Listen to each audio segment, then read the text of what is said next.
Ассалаумағалейкум құрметті көрермен. Бүгінгі видеода мен сіздерге атақты қолбасшы, Азияда тұңғыш біртұтас мемлекет құрушы, өз заманының аса ірі стратегі болған және аты аңызға айналған адам туралы айтатын боламын. Ендеше видео басталмай жатып, арнаға тіркеліп лайк басып кетіңіздер. Бұл мен үшін үлкен көмек. Ендеше видеомызды бастайық. Чингисхан. Өздеріңіз түсінгендей, бұл адамның аты Шыңғысхан.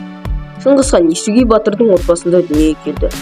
Жастайынан соғыс өнеріне ат құлағында ойнауға үйренді.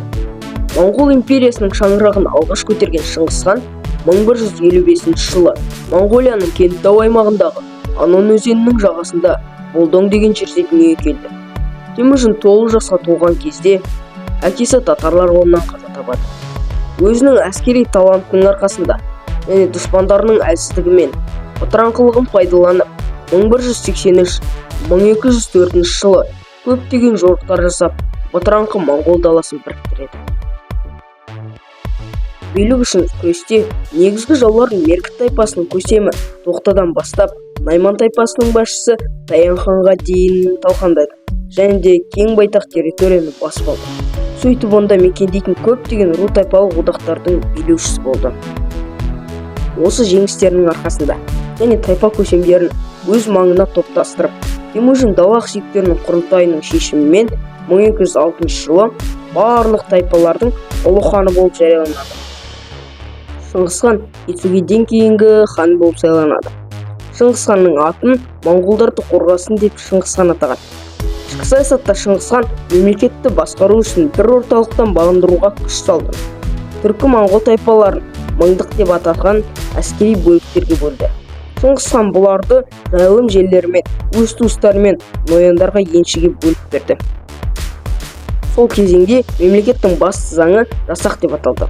Ол екі бөлімнен тұрған.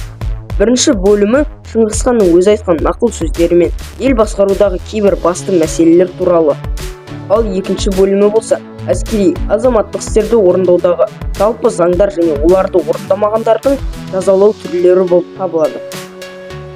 Жасақ бойынша үкімет билігінің жоғарғы органы Құрылтай болды. Ол жарлығына бір рет жаз айында шақырылды. Онда басты мәселе алдағы болатын соғыстың жоспары талқыланды. Шыңғысханның әскері көп болды және ол оны басқарудың заңдарын шығарды. Мысалы, Шыңғысхан империясына 95 түмен әкімшілік билікке бөлінді. Әрбір түменде 10 мыңнан адам болды. Түмендер мыңдыққа бөлінді. Әрбір мыңдық жүздіктен, жүздіктер ондықтан тұрды. Басқару жүйесі ондықтан басталды. Кейбір деректерге сүйенсек, егер бір адам қателессе, онда тікелей жасақ құрылады деген болжамдар бар. Оның өте мықты стратег болғанын осыдан көруге болады. 1207-11 жылдары Шыңғысхан Сібір мен Шығыс Түркістанды бағындырды. Яғни олардың ішіне буряттар, якуттар, ойраттар, қырғыздар, ұйғырлар кірді. 1211 жылы Цинь мемлекетіне жорық жасады. 1215 жылы Бейжіңді басып алды. Ал 1217 жылы солтүстік Қытай түгел Шыңғысханның билігіне көшті. 1219 жылы Корея патшалығы Шыңғысхан әскерінен түсе бүкті. Моңғол әскерінің солтүстік Қытай мен Корея патшалығына жасаған жорықтарын ірі қолбасшы Әмір Мұқылы Гауин Жалайри басқарды. Қытайға қарсы шабуылынан кейін Шыңғысхан әскерінің бір тобы 1218-19 жылдары Жетісуды, 1219-21 жылдары Қазақстан мен Орта Азияны жаулап алды. 1200 жылы Тұғырыл хан мен Темүжін тайшуыттарға қарсы бірлескен жорыққа шықты. Тайшуыттарға меркіттер көмекке келді. Жорық кезінде Темүжін иығын жебемен жаралады. Жарақаттың ауыр болған соншалық оны қолбасшы Зелме түні бойы қарауылдап емдеп жасады. Ертесінде тайшуыттар көптеген адамдарын тастап қашып кетті. Қалған адамдардың арасында кезінде Темүжінді қорғап қалған Сорған Шыра мен шайқаста Темүжінді жаралаған Мерген Жырғодай да бар еді. Жырғодай Темүжіннің әскерінің қатарына қабылданып, Жебе деген атқа ие болды. Осыдан кейін тайшуыттардың соңынан қуғыншы аттандырды. Олардың көпшілігі шайқаста қырылып, тірі қалғандары өз еркімен берілді.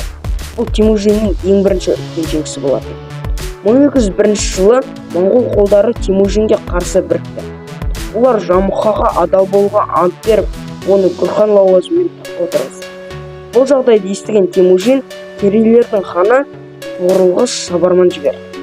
Тоғорыл хан өз кезегінде қалың қол жинап Темужин әскеріне қосылды. 1202 жылы Темужин татарларға қарсы жорыққа аттанды. Ол жорық алдында шайқас кезіндегі түскен олжаны емденуге тыйым салып, оларды тек шайқастан соң бөлісу керектігі жайлы бұйрық берді. Қатыгез шайқаста Темужин жеңіске жетті. Шайқастан соң Темужин кеңес шақырды. Кеңесте бойы белден төмен балалардан басқа барлық татарлардың көзін жоюға шешім қабылдады. Мұндай шешімге себеп болған жағдай кезінде татарлардың моңғол билеушілерін аяусыз өлтіруі болды. Тіпті сол кезде Темужиннің әкесі де татарлар қолынан өлген болатын. 1203 жылы көктемде Темужин мен біріккен Жамұха және Тоғорыл хан арасында үлкен шайқас болды. Тоғорыл ханның Темужинмен соғысқысы келмеген болатын. Алайда оның ұлы Нилха Сенгом мен Жамұха оны соғыста итермеледі. Тоғорыл хан Темужинді ұлы санап, оған Керей хандығының билігін қалдыру жайлы ойы бар екенін білдірді. Бірақ Сенгом Темужинге қарсы жорыққа шығуға әкесін көндірді. Ал Жамұха болса Темужинді найман билеушілермен бірігіп сатқындық жасау туралы ойы бар деп айыптады. Осы ұрыстан соң Темужиннің ұлысы үлкен шығынға ұшырады. Алайда Сенгом шайқас барысында жараланып, Керей әскерлері кері шегілді. Уақыт ұту мақсатымен Темужин дипломатиялық іс-әрекеттерге барды. Ол Тоғорыл хан мен Жамұханың арасына іріткі салуды көздеді. Сол уақытта соғысушы жақтың ешқайсысына қосылмаған тайпалар Тоғорыл хан мен Темужинге қарсы одақ құрды. Мұны білген Тоғорыл хан оларға бірінші болып шабуылдап жеңіске жетті. Жеңіске масайранған еді. Бұл жағдайдан хабардар болған Темужин күтпеген жерден шабуыл жасап, қарсыластарын тас-талқанын шығарды. Тіпті түнгі аялдауға мұршасы болмаған Темужин әскері 1203 жылы күзде керейлердің әскери қонысына шабуыл жасап, Керей хандығының өмір сүруін тоқтатты. Тоғорыл хан мен ұлы қашып үлгерді. Алайда Найман ханның шекарасында Тоғорыл хан қарауылдардың қолынан қаза болды. Ал Сенгом болса қашып кетті. Алайда кейіннен ұйғырлардың қолынан қаза тапты. Басып алған жерлерді Шыңғыс хан ұлыстарға бөлді де ұлдарына үлестіріп берді.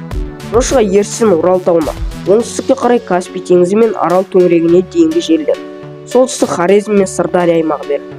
Ал Шағатайға Мауреннахр, Жетісу, Қашғария, үгедейге Батыс Моңғолия мен Тарбағатай аймағы берді. Ал Төле болса, әкесінің ұлысы Моңғолияны мұраға алды.